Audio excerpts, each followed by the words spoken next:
सामाजिक अनुष्ठान Utkal bulletin charitable trust पक्षरु स्थानीय खंडगिरी स्थित सत्य महिमा आश्रम ठारे संपादक अरविंद त्रिपाठी संयोजना और महिमा सेवा फाउंडेशन परिचालना निर्देशक नारायण खुंटिया पौरोहित एक बंधु मिलन कार्यक्रम सह ओडिशार गणपर्व तथा आम संस्कृति परंपरा बहन करुथिबा उक्त नियारा पर्व रजर महत्व तथा सांप्रदायिक समय रे पूज्य पूजा राष्ट्रभक्ति सह समर्पित भावे निज निज स्तर रे कार्य करने को अनुष्ठान पक्षरु मत व्यक्त करा जायथिला।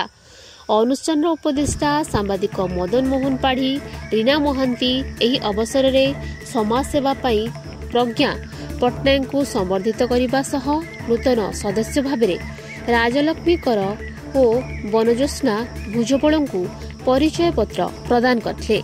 कार्यक्रम को वरिष्ठ समाजसेवी पद्मचरण बेहरा, समाजसेविका सुप्रिया प्रधान, लिली दास, स्मिता पंडा, सविता परिचालना करथिबा बेले धन्यवाद अर्पण करथिले ऐश्वर्या त्रिपाठी। भुवनेश्वरु अरविंद त्रिपाठी सह निहारिका उत्कल बुलेटिन।